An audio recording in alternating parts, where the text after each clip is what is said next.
حملے کے خطرے کو تقویت دیتی ہے وہ دو بنیادی وجوہات ہیں. ایک تو یہ کہ ایران کا چونکہ ایک نظریاتی سیاسی نظام ہے تو ایک نظریاتی حکومت کا کمپرومائز کرنا ایک نظریے کے اوپر کمپرومائز سمجھا جاتا ہے, اس لیے it becomes less likely than a pragmatic realist popular leader جو کہ قومی سلامتی کے تقاضے کے لیے کمپرومائز بھی کر سکتا ہے اور عوام کو قائل بھی کر سکتا ہے. لیکن ایک نظریاتی حکومت اگر میں پولیٹیکل سائنس کے طالب علم کی حیثیت سے کہوں تو وہ اس کے امکانات کم ہوتے ہیں کیونکہ اس کے لیے وہ ایک ریٹریٹ سمجھا جاتا ہے. دوسری بات کہ 5 ایسے میں سمجھتا ہوں بہت ورینگ سائنس ہیں جو کہ اس کو بہت لائکلی بنا دیتے ہیں اس وقت کسی حملے کو. نمبر 1 یہ کہ آپ نے دیکھا جو مغربی طاقتیں ہیں, امریکہ کی جو حلیف ہیں, چاہے وہ آسٹریلیا ہے, برطانیہ ہے, فرانس ہے, انہوں نے اپنے سفراء کو نکالا اور اپنے سٹیزنز کو وارننگ دی کہ آپ ایران چھوڑ دیں. دوسری بات کہ فلائٹس بھی جو فلائٹس ہیں ویسٹرن ایئر لائنس کی وہ بھی کافی اپنی روٹس چینج کر چکی ہیں. تیسری بات یہ ہے کہ عرب ممالک نے جس طرح سے ہائیسٹ لیول پہ ایران کو ایشورنس دی ہے کہ جناب ہمارا خطہ اور ہمارا رقبہ اور ہماری فضائی حدود استعمال نہیں ہوں گی, یہ بھی اس بات کو تقویت دیتی ہے کہ وہ جانتے ہیں کہ کچھ ہو رہا ہے. اور آخری بات جو سب سے امپورٹنٹ ہے وہ ابھی ریسنٹلی جنیوا میں UN ہیومن رائٹس کاؤنسل میں جو قرارداد پاس ہوئی ہے جس میں اگرچہ پاکستان, چین اور کیوبا نے ایران کو سپورٹ کی ہے لیکن باقی تقریباً 50 ممالک نے ایک کیس بلڈ کیا جا رہا ہے رسپانسبلٹی ٹو پروٹیکٹ کا, جس میں مغربی میڈیا آپ دیکھتے ہیں بہت زیادہ بڑھا چڑھا کے جو ہلاکتوں کی تعداد بڑھا رہا ہے تاکہ جو ایک ملٹری انٹرونشن ہے اس کے لیے رائے ہموار کی جا سکے. تو یہ 5-6 چیزیں اگر آپ ان کو پیس ٹوگیدر کریں تو لگتا یہ ہے کہ اس کے امکان کافی زیادہ ہے کہ حملہ ہو. فاتح صاحب, ایک متبادل قیادت تو وہاں پہ دستیاب نہیں ہے جس پہ مارکو روبیو نے بھی کہا کہ ہمیں نہیں لگتا کہ وہاں پہ کوئی ایسی قیادت موجود ہے جس کے لیے کہ ہم فوری طور پر حملہ کریں, رزلٹ مل جائے. آپ کو کیا لگتا ہے کہ جیسے ڈاکٹر صاحب نے کہا کہ پہلے تو نیوکلیئر ویپنز کا تھا, اب ان کا ریجیم چینج کا بھی ایک منصوبہ ہے, ان کو کامیابی مل سکتی ہے ایران کو اس صورت میں, امریکہ کو؟ دیکھیے امریکہ کو کامیابی ملنے کے لیے اگر جو بھی ان کا اپنی کیلکولیشن ہے اور وہ کیلکولیشن آج کل مغربی میڈیا میں اس کا بڑا ذکر ہو رہا ہے, بڑے بڑے آرٹیکلز آ رہے ہیں اور تفصیل سے تجزیہ بھی آ رہا ہے, اس میں جو پوائنٹس وہ لکھتے ہیں وہ یہ کہ جی ایک تو یہ کہ ایران جتنا اس وقت ملٹریلی کمزور ہے پہلے کبھی نہیں رہا, کیونکہ پچھلے 1.5-2 سال میں جو کچھ ہوا ان کے اوپر جو اٹیکس ہوئے وغیرہ وغیرہ, تو ان کا جو ایک ریجن میں ایک خوف تھا وہ اب اتنا نہیں ہے, نمبر 1. نمبر 2 یہ کہ ان کے ساتھ جو ان کے جن کو سو کالڈ پراکسیز کہتے تھے, تو وہ حزب اللہ ہو گیا, حماس ہو گیا, وہ ان کی بھی اب ظاہر بات ہے ان کو بھی بہت نقصان اٹھانا پڑا ہے. تو ملیٹریلی ایران ہے وہ ولنریبل ہے اور یہ وہ سمجھتے ہیں. دوسری چیز یہ کہ انہوں نے دیکھا کہ جی کس طریقے سے جو مظاہرے ہوئے وہاں پہ ایک انٹرنل ڈسینٹ تو ہے اور بڑی مشکلات بھی ہیں. اچھا, اب وہ جو پچھلے چند ہفتے پہلے جو بڑے وسیع اسکیل پر مظاہرے ہوئے تھے اس میں میں تو ماننے کو تیار نہیں کہ وہ مکمل طور پر آرگینک تھے. ان میں ظاہر بات ہے جلدی میں تیل پھینکا جاتا ہے, آرگینک بھی ہوں گے, اس میں کوئی شک نہیں ہے, لیکن جتنا ان کو بڑھایا چڑھایا گیا اس میں امریکہ, اسرائیل, یہ وہ تو خود مانتے ہیں کہ جی ہم اس طرح کام کرتے ہیں, تو وہ بھی شامل تھا. تو میرے خیال میں یہ تمام تر معاملات کو دیکھتے وہ سمجھتے ہیں کہ جی اس سے بہتر موقع ان کو رجیم چینج کا نہیں ملے گا. میں کئی جگہ یہ بھی پڑھ رہا تھا کہ جو رائٹ ونگ کامنٹیٹرز ہیں آسما امریکہ میں اور ویسٹرن, وہ یہ بھی کہہ رہے ہیں کہ جی جو ایران کا جو انقلاب تھا 1979 کا, اب اس کی جو ایک مدت تھی وہ پوری ہوتی جا رہی ہے. تو یہ جو لمحہ ہے اس وقت دے آر ایٹ دیئر ویکسٹ. تو اگر کچھ کرنا ہے تو اس وقت کریں, اور ٹرمپ کا آپ نے دیکھ بھی لیا کہ وہ ٹریگر ہیپی ہوا ہوا ہے. لیکن دوسری طرف جو میرے خیال میں بڑی اہم چیز ہے جس کا آپ نے ذکر کیا کہ اگر خدا نہ خواستہ یہ ہو بھی جاتا ہے تو پیچھے کیا, نہ کوئی اپوزیشن ہے نہ گراؤنڈ. جو وہ شاہ کے جو صاحبزادے ہیں وہ سوشل میڈیا پہ تو بڑے ایکٹیو ہیں, اسرائیل کی ان کو بڑی سپورٹ ہے, گراؤنڈ پہ تو کچھ بھی نہیں ان کے پاس. تو اگر یہ ہوتا ہے تو اس کے بعد کیا ہوگا؟ اور یہ خطرہ اور یہ خدشہ جو ہے یہ بالکل موجود ہے کہ اگر اس طرح کی کوئی چیز ہوتی ہے, رجیم چینج ہوتی ہے, تو اس کے بعد جو ایک ڈی اسٹیبلائزیشن ہوگی, جو غیر یقینی کی صورتحال ہے, وہ سب کو افیکٹ کرے گی, بالکل بشمول بائی دا وے پاکستان. تو بالکل ابھی بھی جو بحری بیڑا ہے وہ پاکستان اور عمان کے بیچ میں 450 کلومیٹر دور ہے. ایک جو امپورٹنٹ فگر ہیں وہ تو آیت اللہ خامنائی ہیں اور انہی کو ٹارگٹ کیا جا سکتا ہے ساتھ, اور وہ کہا جا رہا ہے کہ انہی کو ٹارگٹ کرنا ہے. کل وہ اچانک مسجد جمکران میں گئے جو کہ بڑی ایک ان کے لیے ایک اہم مسجد ہے. تو آپ کو لگتا ہے کہ آیت اللہ خامنائی کو ٹارگٹ کر کے پھر رجیم چینج کی طرف بڑھا جا سکتا ہے؟ امریکہ کا یہ ہدف بھی ہے؟ دیکھیے سب سے پہلی بات تو یہ ہے کہ ان لائک نیتن-یاہو، آیت اللہ خامنائی کے خلاف کوئی انٹرنیشنل کورٹ، کسی انٹرنیشنل فورم سے، کسی کمپیٹنٹ فورم سے کوئی وجہ نہیں ہے کہ ان کو پاور سے ریموو کیا جائے. ان کے خلاف کوئی وار کرائمز کا ایکشن نہیں ہے، ان کے خلاف کوئی اور ایلیگیشن نہیں ہے. سیاست کے اندر باتیں ہیں کہ آیت اللہ خامنائی نے یہ کیا وہ کیا، لیکن جس کو انٹرنیشنل رولز بیسڈ آرڈر کہتے تھے، جو 1950 کے بعد 41 کے بعد ایفیکٹولی 46 کے بعد 50 کے بعد یہ بنا ساری دنیا کے اندر، جس میں UN، United nation security council, international courts of justice, دیگر اس طرح کی چیزیں ہیں. جو انٹرنیشنل رولز بیسڈ آرڈر ہے اس کے مطابق ماضی میں جب بھی آپ نے کہیں پہ رجیم چینج کا کہا تو اس کے پیچھے کسی وار کرائم کی ایلیگیشن تھی، کسی اور ایسی چیز کی ایلیگیشن تھی، ویپنز آف میس ڈسٹرکشن، دیگر اس طرح کی ایلیگیشنز تھیں. اس وقت خامنائی صاحب کے خلاف ایک رجیم چینج یا ان کو مار دینے کا یا ختم کر دینے کا یا ہٹا دینے کا نیریٹو تو چلایا جا رہا ہے جس کے پیچھے کوئی جسٹیفیکیشن نہیں ہے. جسٹیفیکیشن یہ ہے کہ یہ امریکہ اور اسرائیل کو پسند نہیں ہے. یہ نہیں کہ انہوں نے لوگوں کے سروں میں گولیاں مار دیں یا صدام حسین کی طرح تھے یا دیگر تھے. اگر ہیں تو ایلیگیشنز لائیں، بلکہ جو دوسری سائیڈ ہے نیتن-یاہو کے خلاف اس طرح کی ایلیگیشنز ہیں. انٹرنیشنل کورٹ آف جسٹس کے آرڈرز بھی ہیں، ساؤتھ افریقہ وہ مقدمہ لے کے گیا. تو ایک بات تو ہمیں تسلیم کرنی چاہیے کہ اس وقت کوئی انٹرنیشنل لا، کوئی ریشنالٹی، کوئی گیو اینڈ ٹیک نہیں ایگزسٹ کرتا. جو جس طرح وینزویلا کے اندر ہوا، جس طرح دیگر جگہوں پہ ہوا، یہ ایک نیا ورلڈ آرڈر کریٹ ہو رہا ہے جو رائٹ از مائٹ کی بیسس کے اوپر زیادہ کریٹ ہو رہا ہے. بالکل. لیکن ایران کے پرسپیکٹو میں صرف آپ کی اجازت سے ایک منٹ میں کہوں، آپ کو اس کو تھوڑا ریوائنڈ کرنا پڑے گا. اکتوبر 2020 ایک کر کے اسرائیل نے ٹارگٹ کیا. تقریباً آدھوں کے وقت تو کوئی انٹرنیشنل لا کا سہارا نہیں تھا، کسی جنگ کا سہارا نہیں تھا. کبھی ایران کے اندر بام بلاسٹ کر دیا، کبھی کہیں پہ کچھ کر دیا لوگوں کو مارنے کے لیے. میرے خیال میں اس پکچر کا کہ اسرائیل کے گرد جتنے اسرائیل کے دشمن ہیں جو اس وقت سیریا، لیبنان، حزب اللہ نیچرلی، یمن اور ایران تھے، آپ اگر اس پورے سیکوینس کو دیکھیں تو باقی تمام گر چکے ہیں اور ایک ایران اس وقت کھڑا نظر آتا ہے. بلکہ اس سے زیادہ اسی پیریڈ کے اندر جو ایک آؤٹ سائڈ وف تھی کہ اگر اس خطے میں جنگ ہو گئی تو 1967 گمال عبد الناصر وغیرہ کے وقت کی طرح شاید کوئی عرب یونین ہو جائے. آپ نے دیکھا کہ سائملٹینیسلی ایبراہم اکارڈز اور دیگر یہ ایون غزہ کی ڈیل جو سائن ہوئی ہے اس کے اندر بہت سے مسلم ممالک اس امریکن پلان کے ساتھ ہیں جس کے ایران خلاف کھڑا نظر آتا ہے.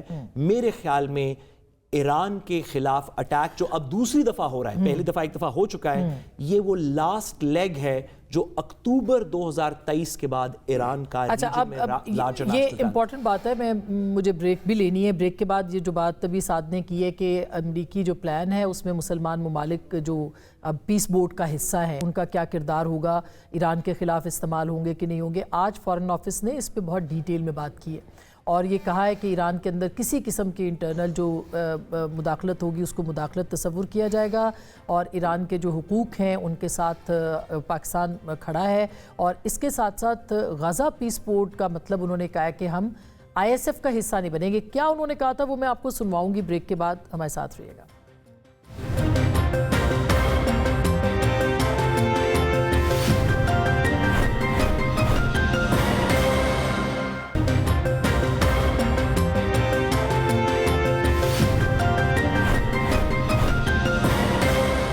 Welcome back. ایک دفعہ پھر آپ کو خوش آمدید کہتے ہیں. ڈاکٹر صاحب آپ تینوں کے لیے بلکہ پھر میں سوال بھی پوچھتی ہوں.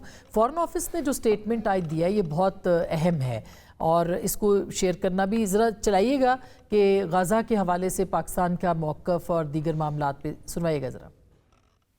Our basic objective in joining the Board of Peace is threefold. One is to consolidate and sustain ceasefire in Gaza. Second is to support reconstruction. And third is to advance a just and a lasting peace based on the Palestinian right to self-determination. It is a misconception that joining Board of Peace is any way connected to any Abraham Accord or any sidetrack to this issue. Pakistan's positions remain unchanged and we will not become a party to the Abraham Accord. The BOP does not replace the United Nations. Pakistan has not decided to join the International Stabilization Force, and the membership of the Board of Peace does not imply contributing troops to ISF. سو یہ clarity کے ساتھ جو ابھی سعد نے point اٹھایا تھا اس کے بعد آپ کو لگتا ہے کہ یہ سب پاکستان نے فیصلہ کر لیا ہے جو کہ آج اناؤنس ہوا ہے. پھر کیا ہوگا؟ مطلب آپ کو کیا لگتا ہے کہ اس کا فیوچر کیا ہوگا، اور خاص کر کے جب ایران پہ اگر حملہ ہوتا ہے تو پھر کیا صورتحال ہوگی خطے کی؟ دیکھیں، میں سمجھتا ہوں کہ یہ جو آج فورن آفس کی طرف سے کلیریفیکیشن تھی یہ بیڈلی نیڈڈ تھی، اور یہ بڑی خوش آئند ہے کہ 3 چیزیں بالکل اس میں کلیئر ہو گئی ہیں کہ ہم بورڈ کا کیا مستقبل یا مقصد دیکھتے ہیں، اور ہم کیا رول دیکھتے ہیں مسئلہ فلسطین کے حوالے سے. اس کو اگر میں تھوڑا سا کنٹیکسچلائز کوئکلی کر دوں، دیکھیں مسئلہ فلسطین کے اوپر جو ہمارا موقف ہے، جو 4 پرنسپلز کے اوپر مبنی ہے، اس پہ کوئی تبدیلی نہیں آئی ہے. اور میں سمجھتا ہوں کہ کسی حکومت کے آنے جانے سے اس پہ کوئی فرق نہیں پڑتا کہ جناب ہمیں ایک آزاد، خود مختار، غیر منقسم جو فلسطینی ریاست چاہیے. ہم ان کے عوام کے ساتھ کھڑے ہیں، ہم اور اس کی جو ٹیریٹری اور جغرافی ہے وہ pre-67 بارڈرز پہ ہونی چاہیے. پرماننٹ کیپٹل جو ہے اس کا وہ بیت المقدس ہونا چاہیے. یہ ہمارا پرماننٹ. اچھا، ہم جو پیس بورڈ میں شامل ہو رہے ہیں اس کا مقصد یہ ایک حقیقت ہے کہ ایک نئی باڈی ایمرج کر رہی ہے جو کہ ریلیونٹ ہے، انفلوئنشل ہے، اور ہم اس میں سمجھتے ہیں کہ ہم اسی موقف اور اسی اصول کی بنیاد پہ وہاں پہ بھی یہی سٹینڈ لیں گے. اچھا، اب اس بورڈ کے حوالے سے جو وضاحت سامنے آئی وہ 3 چیزیں ہیں، جس طرح آج اسپوکس پرسن نے کہا بھی کہ جناب ہم چاہتے ہیں کہ وہاں پہ دیر پا امن قائم ہو، وہاں پہ ریکنسٹرکشن شروع ہو، اور ان انٹرپٹیڈ سپلائی آف ریہیبلیٹیشن شروع ہو جائے. یہ 3 چیزیں ہیں، اور کیا ہم نہیں کر رہے اس کو واضح کرنا بہت ضروری ہے. ایک تو بہت اہم اور لانگ اوور ڈیو یہ کلیریفیکیشن میں سمجھتا ہوں غزہ سے بیونڈ ہے کہ، اور اس سے زیادہ اہم ہے کہ ہم ابراہم ایکارڈ کا حصہ نہیں بن رہے، جو کہ لارجر جیو پولیٹیکل کہ پاکستان ابراہم ایکارڈ کا حصہ بھی نہیں بن رہا اور اسٹیبلائزیشن فورس کا بھی حصہ نہیں بن رہا. اچھا، کیوں نہیں بن رہا؟ اس لیے کہ اگر آپ UN سیکورٹی کاؤنسل ریزولوشن پڑھیں 2803 تو اس میں جو ہے ڈسارمنٹ کی بات بھی ہے. پاکستان کا بڑا وسیع تجربہ ہے پیس کیپنگ میں، لیکن ہم پیس انفورسمنٹ میں شریک نہیں، اور خاص کر کے حماس یا جو دوسرے گروپ ہیں ان کو ڈسارم نہیں کر سکتے. فہد صاحب، ایک تو یہ ایک ریجنل تبدیلیاں ہیں، کچھ پاکستان کی انٹرنل پالیٹکس بھی ہے اس وقت، اور آج میں دیکھ رہی تھی کہ US نے بھی کوئی ایڈوائزری جاری کی ہے کہ پاکستان کا جو ہے وہ نہ کیا جائے سفر. تو کیا صورتحال یہاں پہ آپ دیکھ رہے ہیں اس معاملے کے اوپر، اور پولیٹیکل کو بھی سامنے اگر رکھیں سچویشن کو؟ تو دیکھیے، پولیٹیکلی تو ابھی ہمیں نظر آ رہا ہے کہ عمران خان صاحب کا جو ایک ہاسپٹل کا وزٹ ہوا ہے وہ اب آن دا ریکارڈ بھی آ گیا ہے، اور اس کے اوپر اب کچھ وہاں پہ لوگ جمع بھی ہیں. میرے خیال میں ایک تو خیر میں ایک کامنٹ اس پہ ضرور کرنا چاہوں گا کہ پوری دنیا میں کہیں بھی جو اہم ترین لوگ ہوتے ہیں ان کا کوئی میڈیکل اگر ہوتا ہے تو باقاعدہ طور پر لوگوں کو بتایا جاتا ہے، اس کی بریفنگ ہوتی ہے، بالکل، اور ہونی چاہیے تھی. یہ چلتے پھرتے کہنا کہ جی وہ نواز شریف صاحب کی ہوتی تھی بالکل کی طبیعت خراب. میرے خیال میں حکومت پاکستان کا یہ فرض بنتا ہے کہ وہ باقاعدہ آ کر، اور جو بھی ریلیونٹ ڈاکٹرز ہیں وہ آئیں، میڈیا کو بتائیں کہ وہ کیا ہے، کیا مسئلہ تھا، کیا ہے، وغیرہ وغیرہ. ایک شفافیت اس میں ہونی چاہیے، پہلی بات. دوسرا، دیکھیے یہ صورتحال جب بھی ہم ایران کی بات کریں بہت خطرناک ہوتی جا رہی ہے. زیادہ امکانات یہ ہیں کہ وہاں پہ امریکہ کچھ نہ کچھ کرے گا. وہ اتنا بڑا جنہوں نے پریزنس وہاں پہ جمع کی ہے وہ اس لیے تو نہیں کی کہ کل وہ بیچ میں کچھ جو ہے وہ میڈیشن کرا کے واپس چلے جائیں گے. وہ تو یہ کہتا ہے کہ جی میں ان سے یہ نیوکلیر پروگرام فارغ کروا کے جاؤں گا اور رژیم چینج کروا کے جاؤں گا. ایگزیکٹلی ان سو منی ورڈز تو نہیں کہا، مقصد تو یہی ہے. تو زیادہ امکانات یہ کچھ ہوگا. اچھا، اس کا spill over effect obviously Pakistan پہ تو ہونا ہی ہونا ہے. ہماری جو اپنی بہت ساری فالٹ لائنز ہیں، اوپر سے ڈومیسٹک ایشو آپ دیکھ لیں. 8 فروری کا جو احتجاج ہے وہ بھی PTI جو کرنے کو تیار ہے. اپنے صوبے میں بھی بہت کچھ ایکٹیویٹی ہونے جا رہی ہے. تو یہ ایک بڑا خطرناک صورتحال بنتی جا رہی ہے، اور میرے خیال میں ایسے موقع پر حکومت پاکستان کو یہ لیڈ لینی چاہیے کہ اگر خدا نخواستہ ہمارے جو ویسٹرن بارڈر ہے اس پہ کچھ اس طرح کا معاملہ کھڑا ہوتا ہے تو ہم نے اپنی ڈومیسٹک پالیٹکس کو کیسے گیج کرنا ہے. لیکن دوسری طرف دیکھیے اسما، یہ سیکنڈ ٹائم ہو رہا ہے پچھلے 1-1.5 سال میں کہ ایک کانفلکٹ کی صورتحال پیدا ہو رہی ہے. پچھلے سال تو ڈائریکٹ پاکستان انڈیا میں ہو گیا تھا، لیکن یہ بھی بالکل ہمارے ساتھ ہے. بالکل، تو اس میں بھی پاکستان تحریک انصاف اور اپوزیشن کو بھی تھوڑا سا دیکھنا چاہیے کہ اس ماحول میں انہوں نے کس طرح کی سیاست. اور خاص کر کے ایران ہی نشانہ نہیں ہے، پاکستان بھی نشانہ ہے. اسرائیل کا دیکھا جائے تو پاکستان بھی نشانہ ہے. تو اس صورت میں بھی دوسرا یہ کہ آپشنز کیا ہے، کیونکہ میں آپشن سن رہی تھی ساتھ کہ خیبر پختونخوا کو بند کرنا ہے، اور انہوں نے کہا کہ جی اگر ایسا نہ ہوا، کل جو کمیٹی کی میٹنگ ہوئی ہے تو ہم خیبر پختونخوا کو بند کر دیں گے. یہ ایک ایکسٹریم سٹیپ نہیں ہے آپ کے نظر میں؟ اور جو صورتحال ابھی بتائی ہے فہد صاحب نے، اس میں اگر ایسا ہوتا ہے تو یہ تو انٹرنلی ہمیں بہت زیادہ نقصان ہوگا اس کا. بالکل، میں آپ کی بات سے ایگری کرتا ہوں کہ ہماری سیاست تمام طرف سے ایک ایسی جگہ پہ جا چکی ہے جہاں پہ جو ہمارے ریجنل کنسرنز ہیں وہ مس میچڈ ہیں ہماری ڈومیسٹک پالیٹکس کے اندر.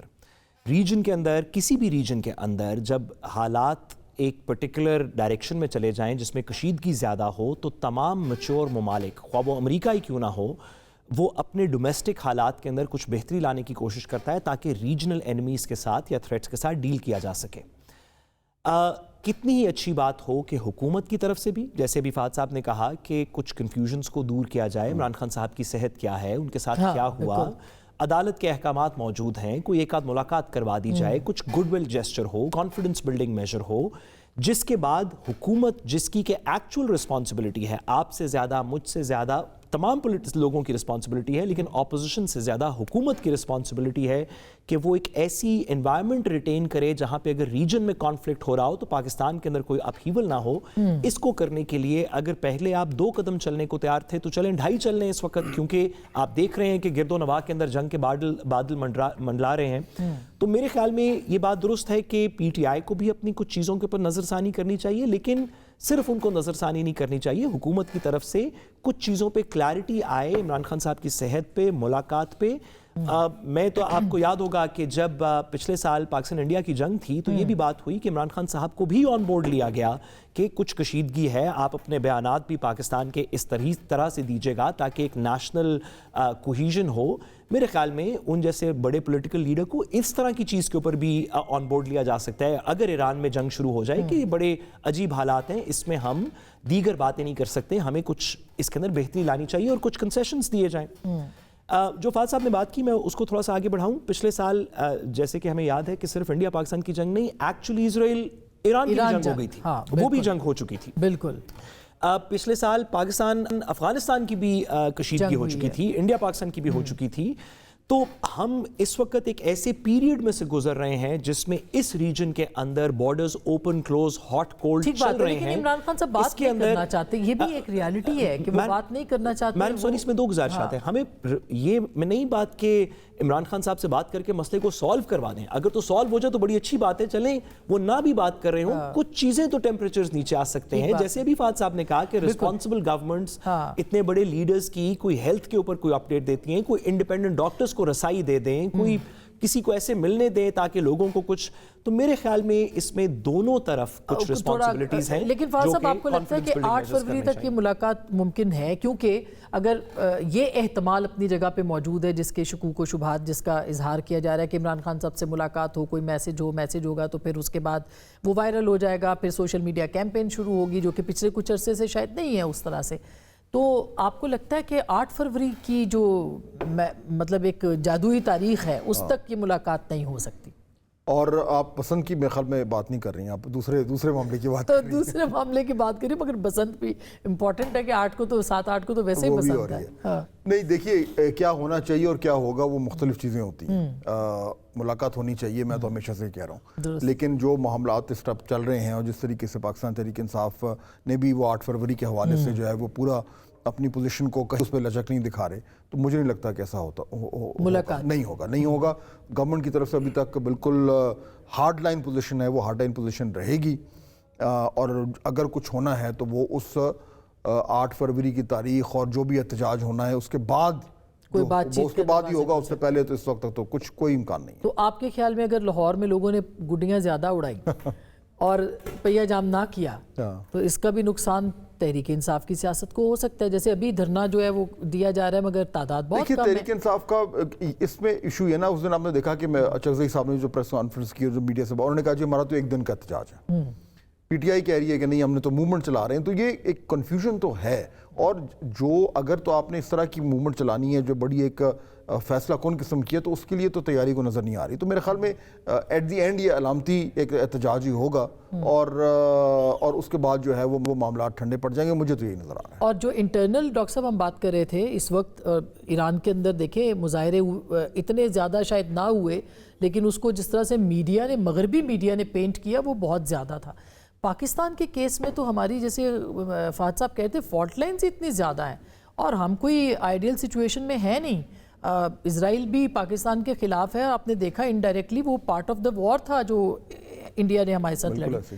تو پھر کیسے ہم ان ساری چیز, ہمیں کتنا زور دینا چاہیے کہ اس وقت بیٹھے اور بات. سوری, اور آج نیتن یاہو کی سٹیٹمنٹ ہے, سوری ڈاکٹر صاحب, آج نیتنیاہو کی سٹیٹمنٹ ہے کہ اگر سعودی عرب اور دیگر لوگ ہمارے سے تعلقات اچھے چاہتے ہیں تو ہمارے اینیمیز کے ساتھ اپنے ڈیفنس پیکٹس اور دیگر چیزیں نہ کریں. پاکستان کو اس نے ٹارگٹ پاکستان کی کیا ہے بات ہو رہی ہے. نیتنیاہو نے. ایگزیکٹلی دیکھیے پاکستان کے وزیر اعظم نے آج ایران کے صدر سے بات کی ہے اور میں سمجھتا ہوں ڈیفینیٹلی انہوں نے بھرپور کوشش کی ہوگی کہ ایون ایران کو بھی قائل کیا جائے کہ وہ تھوڑا سا، جس طرح ہم ابھی داخلی سطح پہ بات کر رہے ہیں، ٹیمپریچر کو تھوڑا سا کم کیا جائے، کوئی تھوڑا سا ٹائم بائی کیا جائے، تھوڑا سا جو ہاسٹیلٹی ہے اس کو ڈی ایسکلیٹ کیا جائے، کیونکہ it takes to to tango, تالی دونوں ہاتھ سے بچتی ہے.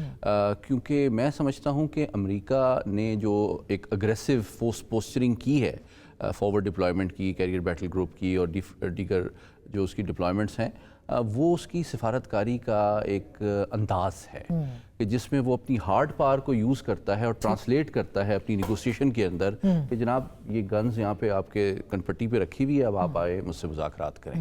تو 3 چیزیں ہیں بیسیکلی، اور وہ امریکہ کا پرماننٹ انٹرسٹ ہے، ان کا نیوکلیر پروگرام، ان کی سپورٹ فار ملیٹنٹ آرگنائزیشنز اور ان کا میزائل پروگرام. لیکن میں نے جس طرح کہا کہ چونکہ وہ ایک نظریاتی لیڈرشپ ہے تو اس کے لیے کمپرومائز کرنا تھوڑا سا مشکل ہو جاتا ہے. اس لیے مجھے یہ تشویش ہے کہ کچھ نہ کچھ ہونے کے امکانات بہت ہیں، اور پاکستان کی قومی سلامتی پہ صرف فالٹ لائنز نہیں، ہماری انرجی سیکیورٹی، ہماری مڈل ایسٹ سے سب سے زیادہ ریمیٹنسز آتی ہیں، ہماری لائف لائن ہے انرجی کی، ساری وہیں سے آتی ہے. بالکل. اور میں کوئکلی ایک کمنٹ لے لوں آپ سے، میں پوچھتی ہوں اس پہ جیل پہ، لیکن فہد صاحب جو یہ اس وقت یو اے ای کا سٹانس ہے اور جو سعودی عرب کا ہے، وہ کیا ایران کے فیور میں زیادہ ہے یا اپنے بچاؤ میں زیادہ؟ نہیں دیکھیے، اپنا بچاؤ تو ان کے نقطہ نظر سے تو سب سے بڑی چیز وہی ہے، اور کیونکہ ان کو پتہ ہے کہ ایران نے یہ تو کہہ دیا ہے کہ ہم تو جو بھی امریکن ٹارگٹس ہیں اس خطے میں ہم ان کو نشانہ بنائیں گے. وہ امریکن بیسز ٹارگٹس جو ہیں وہ ادھر ہی انہی ممالک میں ہیں، اور وہاں پہ وہ پوری گلف کی جو پراسپیرٹی ہے، ان کا جو اکنامک میریکل ہے، وہ بیسڈ اسی چیز پر ہے کہ وہاں پہ امن ہے، وہاں پہ کوئی اس طرح کی چیز نہیں ہے. تو ان کو تو یہ اچھی طرح خدشہ، اور وہ فار دا رائٹ ریزنز، کہ اگر ان کے اوپر کچھ کھٹ پٹ ہو گئی تو. اور دوسری طرف اسرائیل کے بھی ان کو پتہ ہے کہ اسرائیل پھر بھی سب ان کے تو نقشے میں گریٹر اسرائیل میں سعودی عرب بھی ہے اور دیگر ممالک بھی ہیں، تو وہ اپنے بچاؤ کے لیے وہاں پہ بھی ان کے ساتھ کھڑے ہیں. ساتھ کوئکلی میں یہ جاننا چاہوں گی کہ ابھی اچکزئی صاحب کا رول آپ کیا دیکھ رہے ہیں، کیونکہ یہ ایک تو ہڑتال ہے، ہڑتال بھی کہا جا رہا ہے کہ بس پی ٹی آئی شاید اس کو اس طرح سے نہ کر سکے جس طرح سے وہ پلان کر رہے تھے، تو کیا آپ دیکھ رہے ہیں چانسز اس کے بعد مذاکرات کے؟ دیکھیے، پاکستان کے اندر مذاکرات کے بغیر جو بھی راستہ آگے کو نظر آتا ہے، خواہ وہ کوئی بھی سائڈ جیتے، تو وہ پاکستان کے نقصان کا راستہ نظر آتا ہے. اگر گورنمنٹ اپنی تمام چیزیں منوا لے اور اپوزیشن کی کوئی بات نہ مانی جائے تو اس میں پاکستان کی کوئی زیادہ بہتری نہیں، اور اگر اپوزیشن اپنی تمام چیزیں منوا لے اور گورنمنٹ کی کوئی بات نہ مانی جائے تو بھی کمپلیٹ وکٹری دونوں طرف نقصان دہ ہے. پاکستان کے اندر جو بھی راستہ ہے، سین مائنڈز کو اس کو کسی مذاکرات سے آگے لے کے چلنا چاہیے. ہماری اس میں اتنی سی استدا ہے، پی ٹی آئی ڈیوائیڈڈ ہے، جی میری اس میں اتنی سی استدا ہے کہ ریگارڈلیس آف کہ پی ٹی آئی کے اندر کے لوگ کیا کہہ رہے ہیں، باقی کیا کہہ رہے ہیں، جو سیریس سٹیک ہولڈر سٹیٹ کے ہیں ان کو یہ منڈلاتے بادل نظر آ رہے ہیں، وہ اس میں انوالوڈ ہیں. ابھی تو ہم اتنا غازہ وغیرہ کا یہ پورا ٹرپ کر کے آئے، اور جب آپ کو پتا ہے کہ یہ اگلے 3-4 سال یہ بڑی سیریس ایشوز رہیں گے، تو جو بھی کنسیشنز کر کے ڈومیسٹک پالیٹکس کو سیٹل کر لیں گے تو یہ دیر پا ہوگا، اور دیر پا. بہت شکریہ. میں خیال ہے کہ یہ سب کو پتہ ہے اور پاکستان اپنے فیصلے بہت سوچ سمجھ کے کر رہا ہے. ہاں، انٹرنل سیکیورٹی ایک بہت بڑا ایشو ہے جس پہ ہمارے تمام ماہرین کا یہ کہنا ہے کہ اس کے اوپر ضرور پاکستان کو فیصلے کرنے ہیں اور ایک مشترکہ کاوش کے ساتھ آگے بڑھنا ہے. گفتگو آپ نے سنی، فیصلہ آپ کا.